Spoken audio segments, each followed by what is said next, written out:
episode of 507 Garage. It's been a long time. I think it's been like 2 or 3 months since I made a video last, but trying to get back to it. Been taking a long break. A lot has been happening. So anyways, here we're going to kind of go over some decisions that have been made regarding the engine, which should be exciting, I think. But I'll kind of go over the reasons why we're making this change.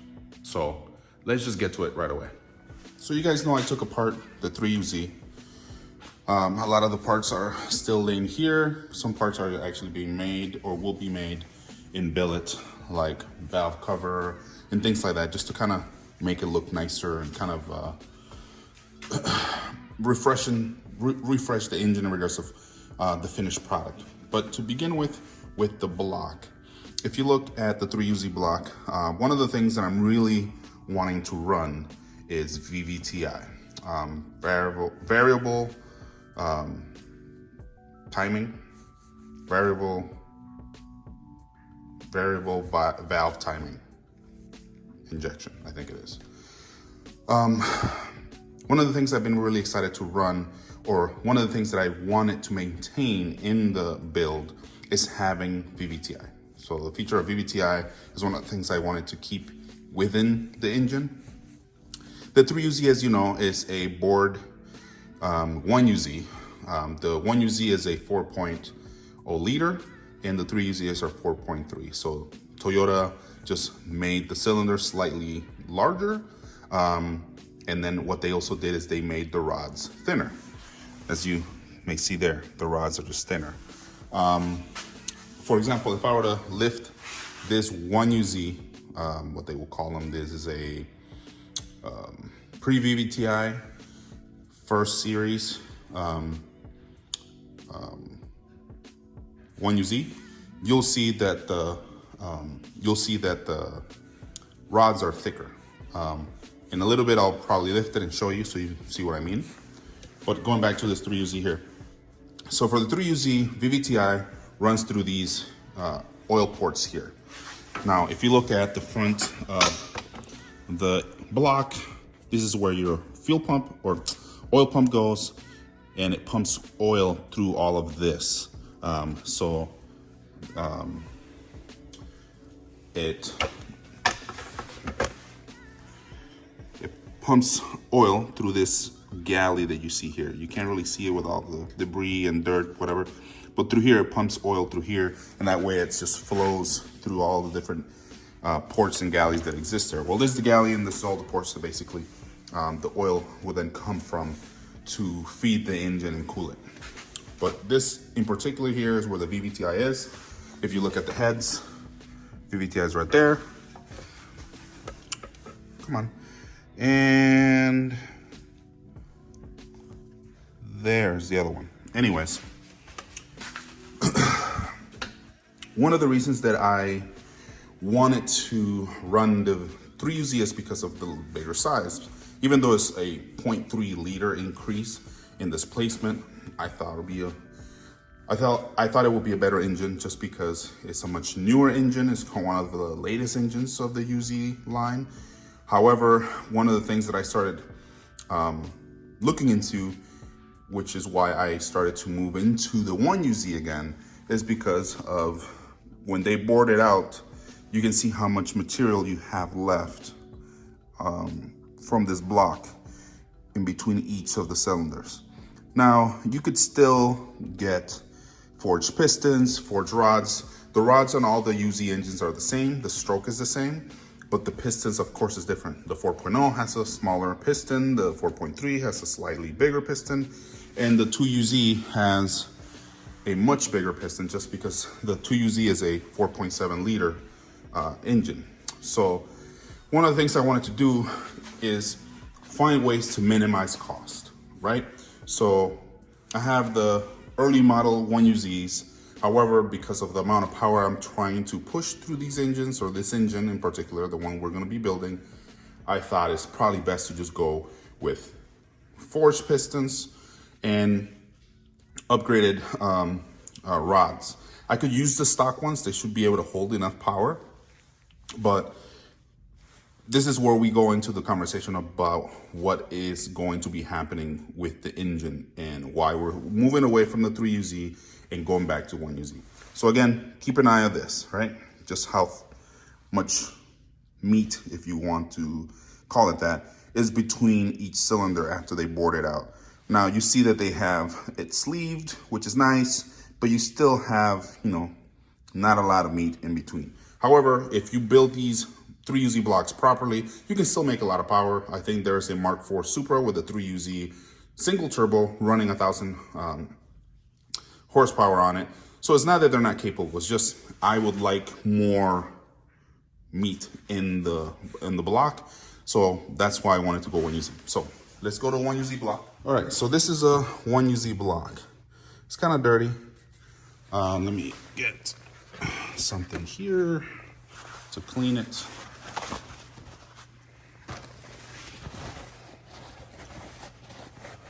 This one's kind of dirty still. I'll have to, where is it?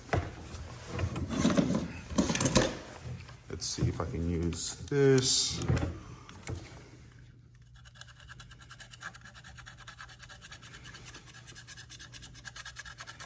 Kind of clean this off a little bit.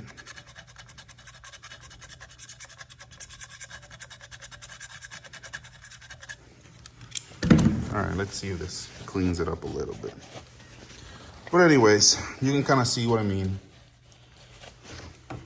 When you look at the 1UZ block, this is a non-VVTR 1UZ block. Do you see how much more material you have in this block? Let's see if I can, there we go. You see all the material, we have a lot more material. Come on, have more material on this block than on the 3UZ block. So because of this, I feel that with the amount of power I'm planning on pushing on this, I don't have to worry about the integrity of this block. However, this is a non-VVTI, so you see that it doesn't have that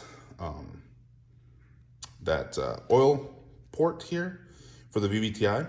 However, the 1UZ VVTI is pretty much the same block, just with a VVTI port. So one of the things I wanted to do is just basically drill down to this galley, right? Align it and drill down to that galley. But I can just easily get a 1UZ block or a 1UZ VVTI engine and do that instead. Now, the reason that I'm going with that is not only because of how much more material there is in between the cylinders, but also because the parts are cheaper. When you run a 1UZ 4-liter, there's a couple different options that are still cheaper than going with a 3UZ block. So if you went with a 3UZ block, if you went with forged pistons, the cost will be between $1,600 and up. In some cases, you'll be spending about $2,500 just for pistons. And then the rods, you're spending about the same because it's the same all around for all UZ engines since the stroke is the same. So you will be spending about $600 to $700 for the rods. So if you add the math, $1,600 plus with combined with $700 or $800, depending on which ARP bolts you go. If you go with the traditional ARP bolts or you go with their, I think it's like ARP 2000 bolt, then you're spending a little bit more, normally about $100, $150 more. However, if you stick with a 4-liter UZ, your pistons, you can get a set of Ross pistons, which are normally within $700 to $800. And then you then add the rods in there. That's basically $1,600 spent, and you have your set of pistons and rods ready to go on your block. And then you start then adding all the other OEM pieces, which will be your water pump. You may get an upgraded or high performance oil pump, which will, for the most part, be the same. But the area where you want to basically increase the integrity of the engine to be able to withhold or hold more boost is right here. So you could say it's a savings of about $1,000, maybe $600, depending. But based on how expensive this build is going to be, I need to find ways to save money. So you can say, well, I bought a bunch of other engines already. But but I want to have spares. So that's why I bought other engines. And in this process, I've been learning about the UZ platform a lot. So going to go down a displacement of 0.3 liters by going with a 1UZ VVTi. So I'll be getting a 1UZ VVTi block or engine, which will be the same, displacement as this one, and the spacing or the amount of material left within each cylinder, in between each cylinder, will be the same. So then I can feel comfortable pushing a lot more power. Now, the build has now gone from just being a supercharger. We're going to go with a twin charge system. So it's going to be a twin turbo to supercharger setup, and it should be capable of 1,000 horsepower. If you have noticed, there's a lot of wagons coming back with Audi having their RS6. Mercedes has their wagon, and then BMW, I think, is bringing either M3 or M5, but they're going to be bringing a wagon again. I think it's going to be a inline 6 twin turbo, making about 500 horsepower. So normally it's between 500 and 600 horsepower. So that's why, well, not just because of that, but I was already thinking of making around that power, but to be able to build the engine to be able to handle about 1,000, be able to make that power and then detune the engine a little bit is probably one of the things I want to do, just to know that it's there. So that's one of the reasons that we're going from a 3UZ to a 1UZ block. Another thing I had done prior to realizing that a 1UZ VVTi block is pretty much the same thickness, if you will, from a non-VVTi 1UZ, I had bought head gaskets for a 1UZ VVTi and a 1UZ non-VVTi. So I have, these are the 1UZ VVTi, or these are the 1UZ VVTi. Let's see. Yep. And then these are the 1UZ non-VVTi head gaskets. So I can fit them in here if I wanted to, but because I'm just going to go with a 1UZ VVTi, I don't need to even do this.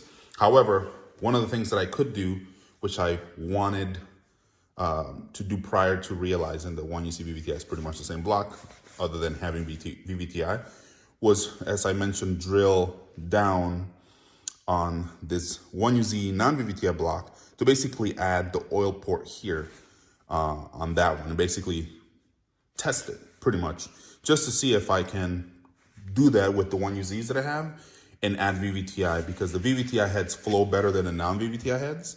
So that's another thing I wanted to take advantage of. I wanted to take advantage of a thicker, stronger block, and also take advantage of VVTi and a better flowing head. The reason that people normally go with the non-VVTi 1UZ is because you can, out of the box stock form, add boost to it and make between 400 to maybe 700 horsepower, just stock like this. However, no matter how many times you port these heads, they're not going to flow as well as a VVTi head. So that's just kind of like a quick, hopefully, example or overview of why I'm going that route over the 3UZ. The 3UZ block is still capable. All of the blocks are capable. However, I'm trying to go with good parts and save myself some money in the process of building the block and building the engine to be able to support 1,000 horsepower. So with that, one of the things that I will be doing is, as always, be documenting and showing you guys the process. One of the things that I have found is to twin charge an engine. Everybody has done it, but there's very little information out there in regards to why you choose the turbo size that you choose, why you choose the blower size that you use, and which one is better. I think it's like a corkscrew or a root style blower, or which way to do it. There's different ways to engage them. You can have a little valve, so when the supercharger is on low RPM, it's providing boost to the engine.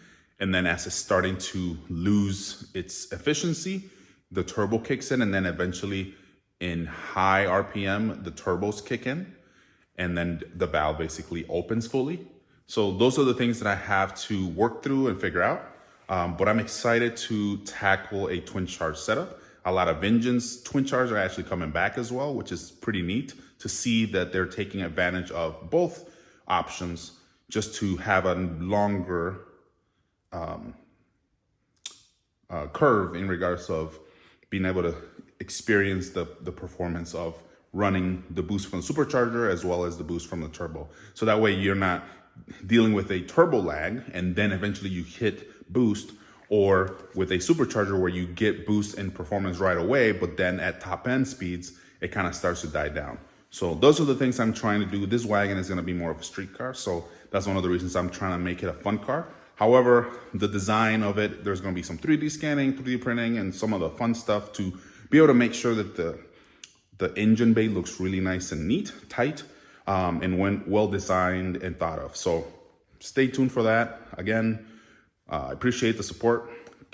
I appreciate the likes, subscribes, and setting everything up for notifications. This just helps us continue, or helps me continue. However, I will try my best to be consistent with posting videos as we get back to the garage and working in these cars. So until next time, I appreciate it. You guys take care, and talk to you later. Peace.